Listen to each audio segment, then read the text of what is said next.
Well, on the Newshour Debate tonight, representing the Pakistani point of view is Tariq Azim, leader of the PMLN and former Deputy Information Minister of Pakistan. Syed Tariq Pirzada is joining us from Lahore, Strategic Affairs Analyst.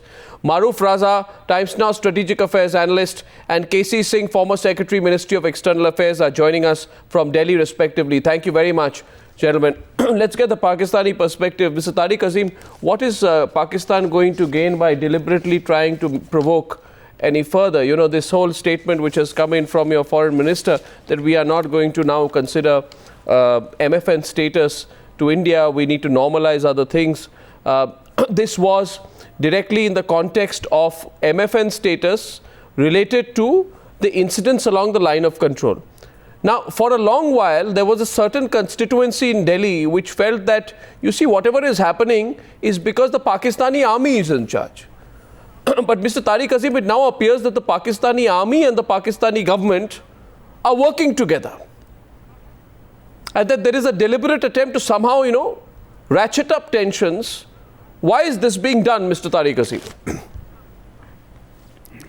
Well, for a very long time, Arnab, India has always complained that the army is working independently of the government. Now, are you complaining that why is the government and the army working together? I think that's the way it should be. The army is under control. The civilian government has got full control of the army, what army does.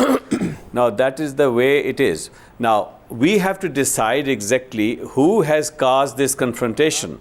Now, we have got a whole history that every time there is, it seems that we are going towards the negotiation path. Every time there is going to be comprehensive or composite dialogue is going to take place. Right. Such incidents happen. The history is full of such incidents. We have had people, you know, who have died on our side of the border. Now, when we say, okay, let's take and ask the United Nations observers who are on the line of control, let them decide, let them inquire and find out who started all this, who is responsible for this. Of course, India. Is it an attempt to just internationalize the situation? Because then, Mr. Tariq Azim... Let me just... Okay, complete your point. Let me please complete my argument, please. Now, you don't want to do that. When we just say, okay, bring in a third party, you don't want to do that. No. You say, according to a Shimla agreement, it should be bilateral. I said, fair enough. Okay, let Manmohan Singh and Nawaz Sharif sit together when they meet in next month in United Nations. Fair. And now there are elements on your side who say that we don't want that either. So if nothing is going to happen, there's no way we can have talks together. No, it is. What is the alternative? How are you going to resolve this issue? You see, what has happened is, I mean, the perspective is very clear, Mr. Tariq Azim, though I think KC Singh will explain better. The perspective is this, that your army is very frustrated. You see, your army works through and with the Lashkar-e-Toiba, the Hizbul Mujahideen, the Jaish-e-Mohammed. For some reason, your army works behind them. And in July 2012, Tariq Azim, you know and I know, we all know, that 23 infiltrators were killed on the LOC when they were trying to infiltrate. So your army is frustrated. The worry is why your government is giving in to your army's designs. Within weeks of Nawaz Sharif coming back to power in Pakistan, I throw the ball because Tariq Azim, right on top, KC Singh, threw the ball back in India's court and said it is India which is ratcheting up tensions. We are getting some reports of an anti-India resolution that could be passed in the Pakistani Assembly. It appears the political class in Pakistan is coming together behind the Pakistani army this time. Your response to Mr. Tariq Azim? Arnab, firstly, there is a series of events which have taken place. It's not one single event. Then you could probably think that probably this is a one-off. And this is happening on the eve of the UN General Assembly. Traditionally, before October, November, there is a tendency on the part of the Pakistani army to push militants in before the snows come in. And secondly, on the eve of the UN General Assembly, there would be an attempt to try to internationalize it so that by the time the two prime ministers meet in New York and the General Assembly is meeting, they should be seen by the UN and by the international community as a flashpoint. And I think it's moving in that direction. Now, what is happening in Kishtwar, we haven't had rioting in northern Jammu in a long time. Now, these should not be seen as isolated incidents. These are all part of a larger move to somehow show that the situation in Jammu and Kashmir is not stable, it's not normal, because militancy had got dormant, militants were under control, and I think we are going into a turbulent phase. And if the Pakistani government is constrained now to announce that the most favored nation treatment cannot be given, then obviously there's pressure which has come from the military and other authorities. So you're saying But the for Pakistan Mr. is Azim acting say to that a there are plan. Spoilers on the Indian side. That there are spoilers on the Indian side is incredible. Who has done it on the Indian side? We don't need to fire across the LOC because we are not pushing anybody into Pakistani occupied Kashmir. It's they who are pushing people in here. So the firing doesn't make any sense from our side. So this Syed Tariq, I'm just getting an opening round from everyone, and this has been quite evident. In fact, most observers here, Syed Tariq Pirzada said that on July 1st, when a Pakistan suicide bomber crossed the LOC and blew himself up, he blew himself up 25 meters from an Indian army picket. Right? Other than the bomber, there were no casualties. This was July 1st. And people saw the pattern here. There have been definitive suicide attacks by Lashkar inside JNK. This happened in Bemina. This happened before the Prime Minister's visit to Kashmir on July 25th. So there has been both inside and outside, but the signals are very clear. So my question to you is, Syed Tariq Pirzada, most people, Mr. Pirzada, in India and across the world have seen through the Pakistani design. You're not going to achieve anything out of it. 1, 2, 3, 4, 5, 6, 7, 8, 9, 10. Can you hear me, Mr. Pirzada? Okay, let me throw that to Mr. Tariq. 1, 2, 3. Mr. Tariq Azim. Mr. Tariq Azim. Arnab, you are blaming us for starting this thing. We are saying that we did not start it. It was not our army. First of all, it was a statement that came out of your Lok Sabha, which said that it was Pakistan army which was involved. No, our defense minister made it absolutely clear that it was the Pakistani army. There was a U-turn, and it was said that it was not Pakistan army. It was militants dressed as Pakistani uniform who attacked this. The truth was put out. You know the truth. You've been in government. You know the truth, Mr. Azim. That's not an argument. That's not an argument. But that is what was said by India. There was a change of heart, and it was said that the earlier statement that was issued in the morning was contradicted in the afternoon. You have unleashed Hafiz Saeed, who says in an interview that full-scale jihad will soon begin in Kashmir after American troops withdraw from Afghanistan. Was that said or not? Arnab, this is something that your needle is always stuck on Hafiz Saeed. Well, of course Hafiz Saeed makes all kind of speeches.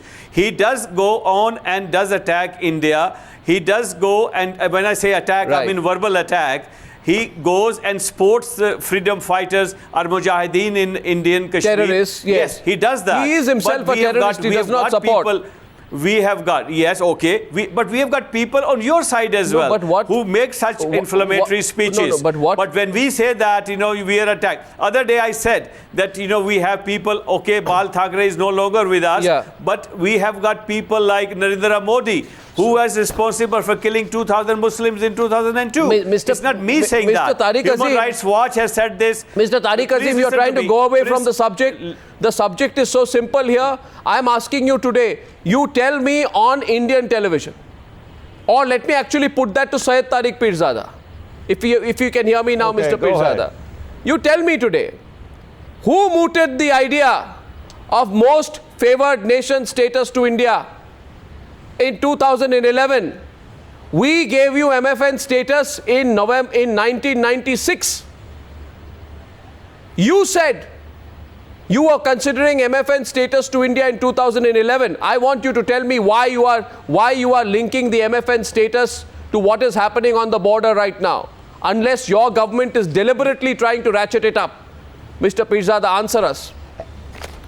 Yes, Arnab, your problem is that you need an issue so you can sell your program. Mr. Pirzada, that the Indian media... Mr. Pirzada, don't worry about my program. Don't worry about my program. My program does just fine, Mr. Pirzada, with or without any issues. The problem is that on this program, I do not believe, Mr. Pirzada. I do not know. I can tell you because if you want to get Mr. Pirzada, on this program, I don't believe in beating around the bush. And when I ask you a direct question, I don't want you to beat around the bush. No, I don't want you to beat around the bush. I wanted to ask you, is it true or not that the idea of MFN status came from Pakistan in 2011? Here is a straight answer. Yeah, give me a straight answer. Here is the straight answer. Look, when you gave us the most favored nation status, that was a status on the paper. When we gave you the status, it meant it.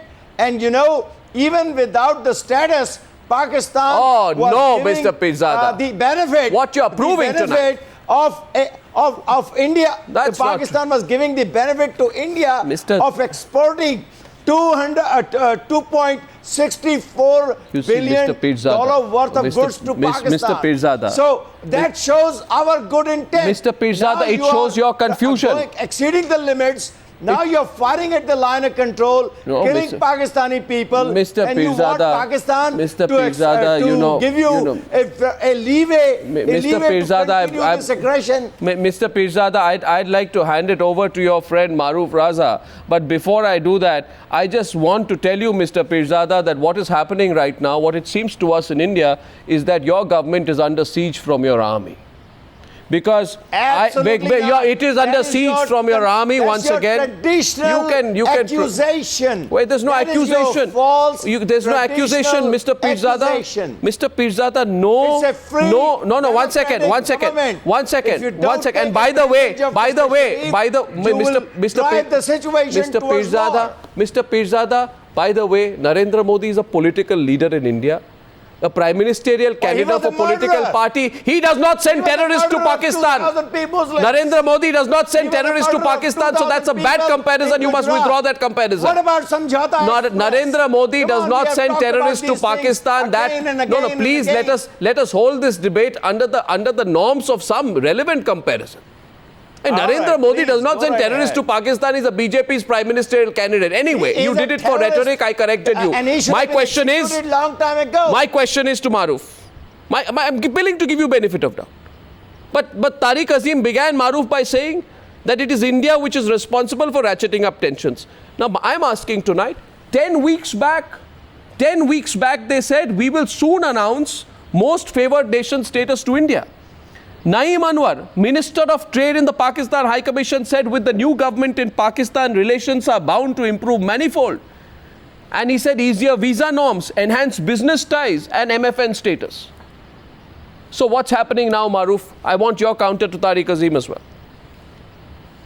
Okay, Arnab, I've heard all the arguments, but let me try and put it in as logical a way as possible. The first point is, KC Singh did rightly bring out that these kind of activities do bring up tension just before the UN summits, whether it is a General Assembly meeting or in January when the beheading took place in the LOC. Remember, Pakistan at that point of time was holding the presidentship in a rotatory No beheading took place. That is an unsubstantiated statement. Mr. Pirzada, please don't interrupt. I'm just giving my side of the story. You can counter it. First, that at that point of time, the tension was raised with the intention, once again, of bringing this on the UN table, because Pakistan, rightly so in their perception, believes that it's only the UN or third-party intervention that can resolve the issue. They don't have faith in the bilateral process. The second point I want to bring out is that Mr. Nawaz Sharif, though apparently claiming to be in control of the Ministry of Defense and the Armed Forces, even in his odd statement that he has made since this whole tension has gone up, there is no mention of the tension on the LOC. He is talking that the bilateral process should move forward. Why?